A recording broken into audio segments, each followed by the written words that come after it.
There is a specific kind of silence that exists between two people when the words have all been spoken, yet the air remains thick with things unsaid. It is in that quiet space, that charged vacuum, where the truth of human attraction actually lives. We often spend our lives waiting for a sign, an unmistakable declaration, or a bold confession that says, "I choose you." But the human heart is rarely so direct. Instead, it speaks in a secret code of micro-movements, a silent choreography of the body that reveals the depth of a connection long before the mind is ready to admit it. If you have ever sat across from someone and felt a pull you couldn't explain, or a warmth that seemed to radiate from their very presence, you weren't imagining it. You were witnessing the language of the subconscious, the primitive and beautiful dance of interest that transcends physical looks and logic. It's a tragedy of the modern age that we are so distracted by our screens and our own insecurities that we miss these whispered signals, leaving potential stories unwritten simply because we didn't know how to listen with our eyes. To understand this, we have to look past the surface and peer into the mirror of the soul. The first sign is something as delicate and fleeting as a heartbeat, the unintentional mirror. Imagine you are sitting in a dim corner of a familiar room, perhaps sharing a meal or just a conversation. You lean back, and without a second thought, she leans back too. You take a sip of your drink, and moments later, she does the same. This isn't mimicry in the way a child copies a friend. It is biological synchronization. In psychology, we call this isopraxis. It is the brain's way of saying, "I am with you, I am like you, you are safe here." It is a profound act of empathy. When she mirrors your posture or the rhythm of your movements, her nervous system is literally trying to harmonize with yours. It is a sign that the walls are coming down. Poetically, it's as if two separate melodies are beginning to find the same key, creating a resonance that suggests she is more invested in the shared moment than she might ever say out loud. As the conversation deepens, you might notice the second sign, a shift in the physical orientation of her world, specifically the direction of her feet. It sounds so simple, almost too mundane to be meaningful, yet the feet are often the most honest part of the human body because we rarely think to lie with them. We can force a smile, we can steady our voice, but our feet instinctively point toward what we desire or where we want to go. If her torso is turned toward the door, but her feet are pointed directly at you, her heart is staying exactly where it is. It is a grounding of her energy in your direction. It's a silent anchor. Think of it as a compass needle that has finally found its north. When someone aligns their entire physical being to face you, they are offering you their full, undivided attention in a world that is constantly trying to pull it away. It is an act of presence that is rare and, in its own quiet way, incredibly brave. Then there is the third sign, the one that lives in the eyes, but not just in the gaze. It is the widening of the pupils and the frequent, almost fluttering blink. When we are drawn to something or someone, the brain's limbic system takes over, triggering a physiological response that we cannot control. The pupils dilate to let in more of the image they find beautiful.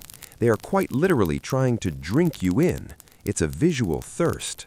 And the blinking, that soft, rapid movement, often signals a state of heightened emotional arousal and focus. It is the physical manifestation of a racing heart. Have you ever looked at someone and felt like they were seeing more than just your face? Like they were looking at the person you are when no one else is watching? That is the gaze of someone who is finding a home in your features. It is a look that says, you are the most interesting thing in the room, a focal point in a blurred world. The fourth sign is the accidental breaking of the touch barrier, often through the subtle use of her hands. It might be a lingering brush on your arm when she laughs, or the way she plays with her jewelry or hair while looking at you. This is the psychology of preening, mixed with a desire for proximity. When she touches her own neck or collarbone while speaking to you, she is subconsciously drawing your attention to her vulnerability and her femininity.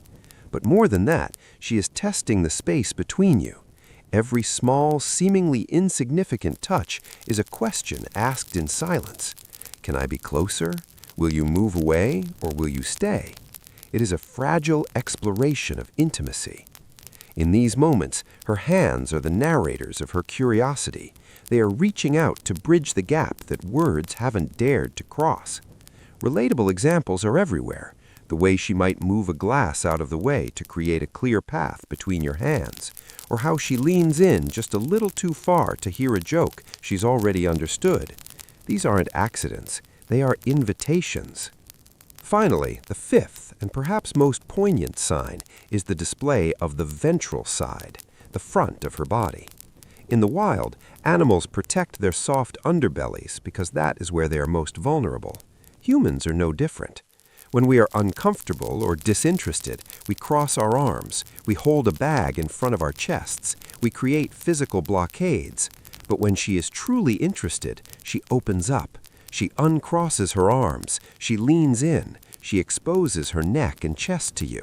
This is a sign of ultimate trust. She is telling you without a single word that she does not feel the need to defend herself against you. She is safe in your shadow. It is an emotional stripping away of armor. This openness is a gift. It is the physical expression of a heart that is ready to be seen. It is the difference between a closed door and a wide-open window through which the light can finally shine. When you begin to see these signs, not as isolated events, but as a flowing narrative, the way you see yourself starts to change. You realize that you are not just a collection of features to be judged, but a person capable of eliciting a deep, visceral response in another soul. Attractiveness is not a static quality you possess. It is a spark that occurs between two people who are brave enough to be present. It is the realization that while your mind was worrying about what to say next, her body was already telling you that you were enough. It is a call to step out of the shadows of your own doubt and meet her in that open space. As we conclude this reflection, I want you to take a moment to look back at the interactions in your life with a newfound gentleness. Perhaps there was a girl who mirrored your laugh, or someone whose feet always seemed to find their way to you, and you didn't see it then. That's okay.